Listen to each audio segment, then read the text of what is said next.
Welcome back to Reading Bear. Today, we will take a look at some new malicious compliance stories.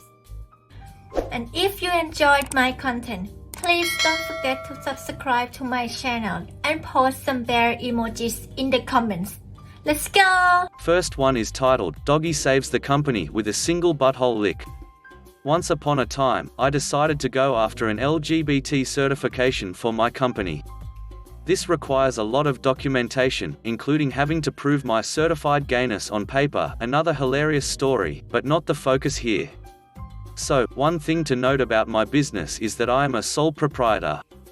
Quite important to understand here. I work alone, just me. I am the boss, HR, the IT department, the janitor. I'm the intern, the administrative assistant, the CFO, get my drift? As such, I logically asked the certifying agency to waive the requirement for documentation of meeting minutes, seeing as there is only one of me, and no one to meet with. But you see, the certifying agency must have meeting minutes. I explain again, on my official letterhead, why that doesn't make an ounce of any kind of sense. I say it real slow and nice like. Maybe they didn't read the first letter I sent. But again, certifying agency must have the minutes of meetings or I can kiss my rainbow certification bye. Alrighty, mother duckers. Consider malicious compliance cute. I found a generic template of meeting minutes online. Lovely. It had little boxes for who attended, what was presented, what motions were passed, and action items for the next meeting.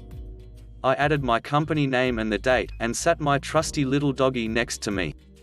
I called attendance. Doggy looked at me and cocked her head, so I marked her as present. I announced the reason for the meeting. Doggy whined a bit, so I wrote that down. I asked her, "Is you, Cherry Mary Muffing, the 1000% owner of this company?" She gave me a look that I interpreted as saying this meeting could have been an email. I wrote that down. Despite the obvious disinterest, I pressed on with my action item, should this company move forward with LGBT certification, whereupon loyal doggo immediately and vigorously licked her butthole. Motion passed. Meeting adjourned. I signed my name and doggy's name and the bottom of the meeting minutes and sent it off. Guess who is now officially certified as an LGBT business? Edit. Since this question is coming up a lot, these certifications, like woman-owned, veteran-owned, small business, disabled-owned, are an opportunity for disadvantaged communities to have access to contract set-aside dollars. The goal is to create more diversity and combat discrimination. Next one is titled, My Neighbors Wanted to Call a Professional to Mark Their Property Line, My Parents Agreed. This was a long time ago, but I remember it clearly. We moved into a community with tight space in between our house and our neighbors, and we didn't like them being able to see into our kitchen. We put up a bunch of plants, costing thousands, but my parents thought it would be worth it. A week later my parents awoke to the plants completely chopped down.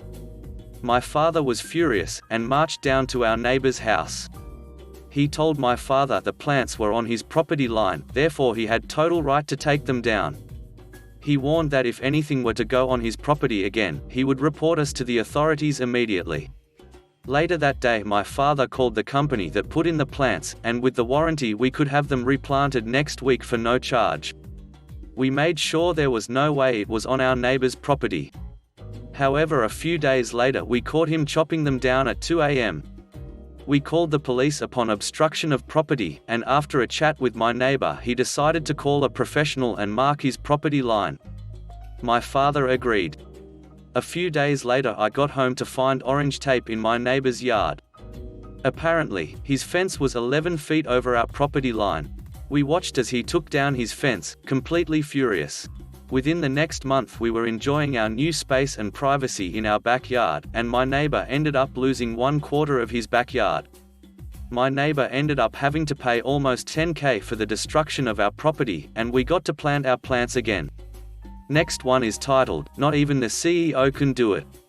Okay, let's find out.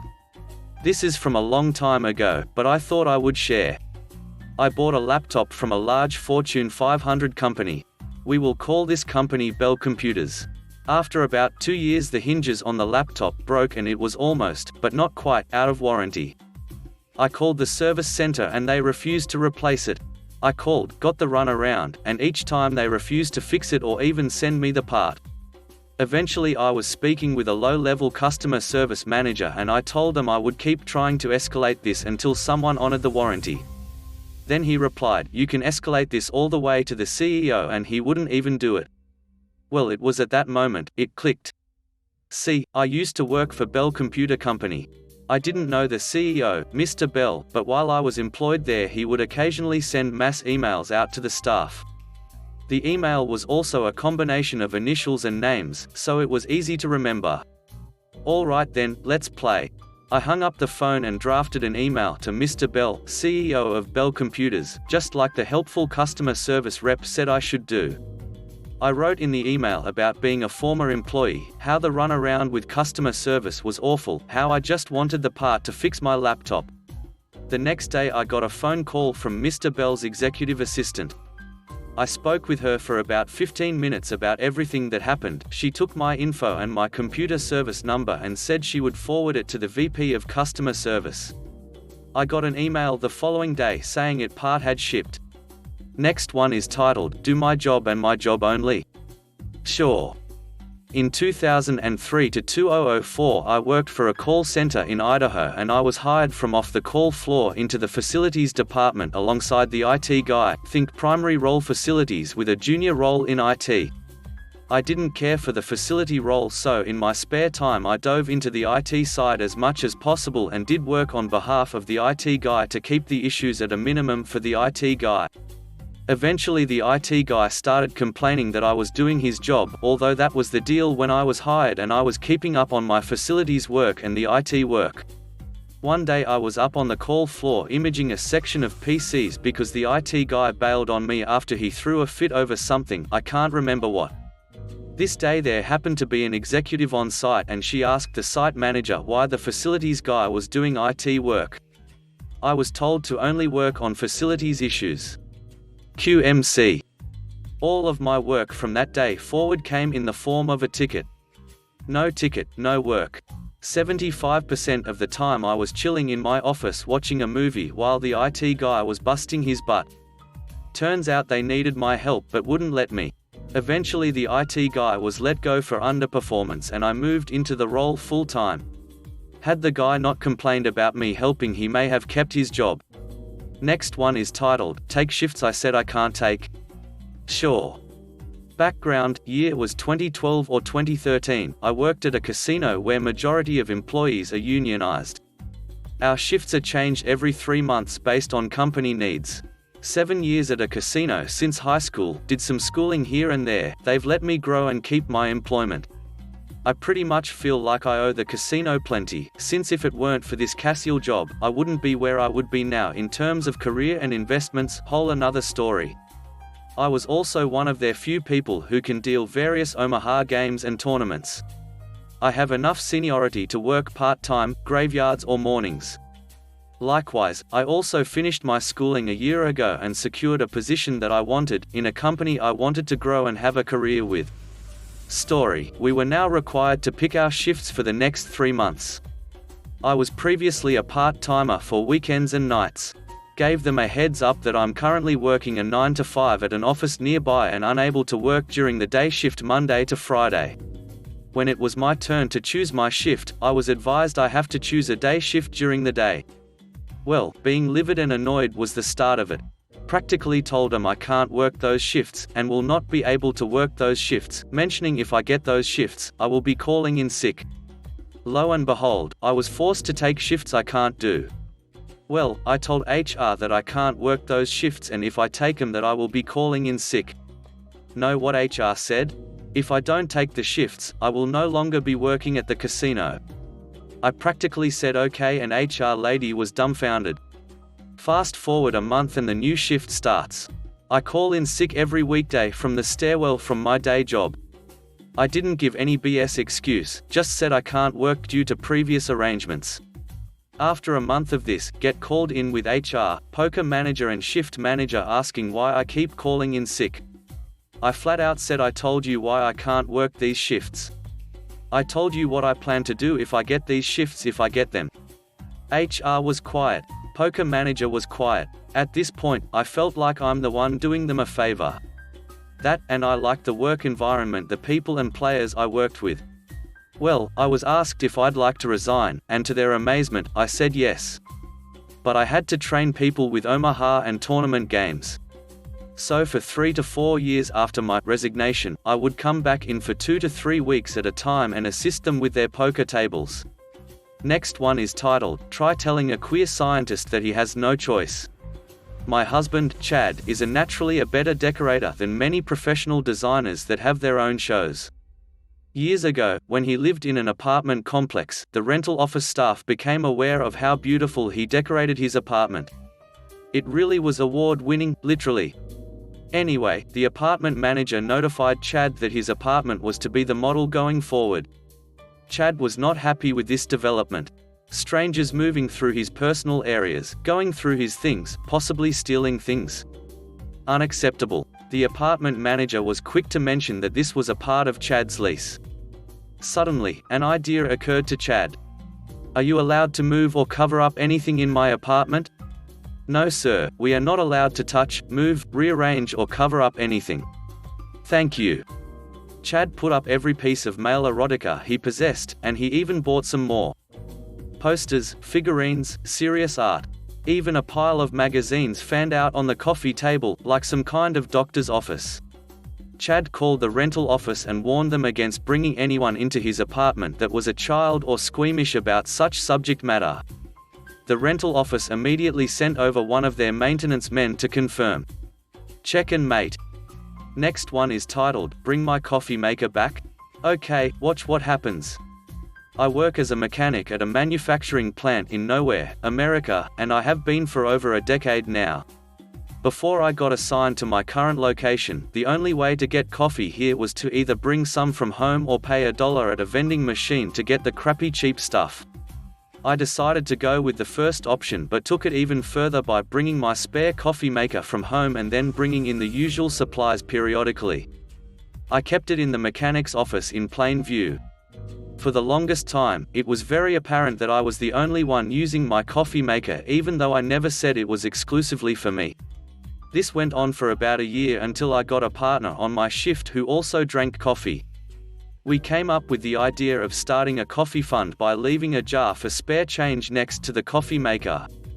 Whenever we ran out of something like sugar or whatever, one of the two of us would use the accumulated change in the jar to help replenish our supplies.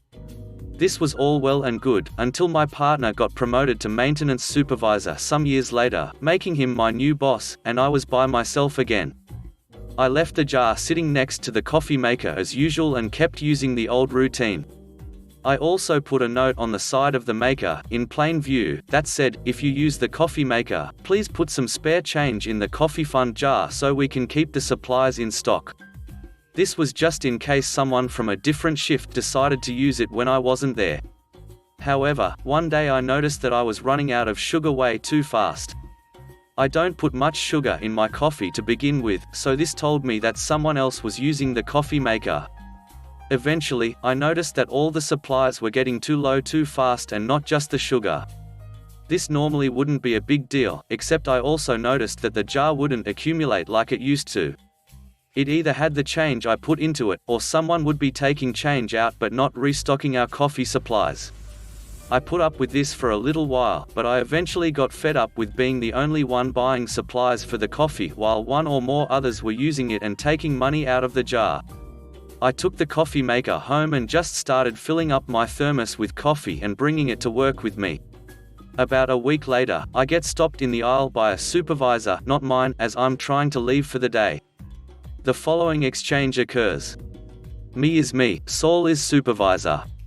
Saul, hey, Sethborf, what happened to the coffee maker? Did it break? Me, I was wondering who else was using it.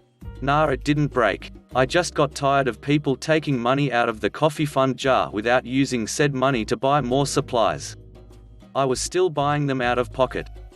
Saul, you took it home? Me, yeah. I've just been using my thermos to bring coffee. He cut me off. Saul, you can't just take company property like that. You weren't the only person using it, we all used it. Me, but it's mine. He cut me off again. Saul, you either bring that back or I'm reporting this to my boss and we'll see what he's going to do about it. Me, I'll bring it in if people will actually contribute to the fund instead of me having to buy everything out of pocket. Sol, you'll do your job. Me, my job is to fix these machines, not be the company barista. Sol, it better be in there tomorrow or I'm going to my boss about it. He walks off before I could say anything else. The next day comes and I, of course, didn't bring my coffee maker back to the plant.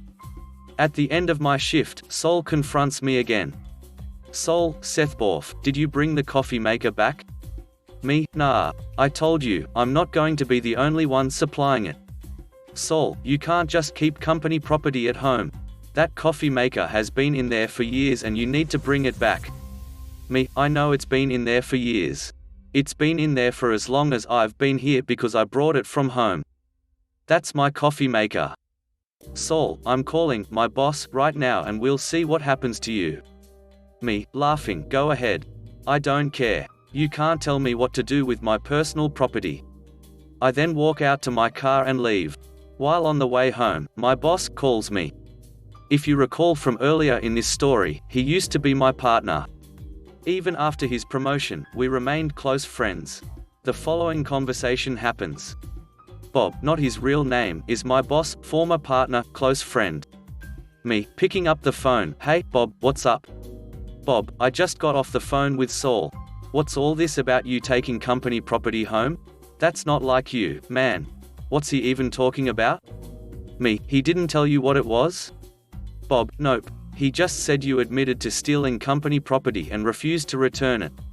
Me, did you even ask what the supposed company property is? Bob, I did, but he wouldn't calm down enough to tell me. Looked like you really upset him. Me, yeah, I know. Hey, you remember that coffee maker I had in the office way back when? Bob, haha, yeah, the coffee fund, right? Did anyone else besides us start using that thing? Man, did I ever tell you that I still haven't had a cup of coffee as good as how you made it back then? Why are you bringing this up, anyway? Wait, don't tell me that the company property Saul is referring to is me, yeah. He's talking about my coffee maker. Bob, look, Sethborf, I know that's your personal property. But I really don't want Saul raising a stink about this to management. Nothing will come of it if he does, but it will just be a big waste of time for them to investigate and eventually write up some stupid company-wide email about property theft and blah blah blah. Just bring it back. Me, I'm not going to be the only one supplying the coffee. Bob, how about this? Bring it back in, but keep a spare set of coffee supplies in your personal locker. Bring in some supplies for everyone to use at first. Even use the coffee fund jar again. But after that initial stock, just only resupply for yourself. That way, if Saul or anyone else wants to use it, they are going to have to bring in their own supplies when that initial stock runs dry. Is that okay with you? Me, I think I'll do that.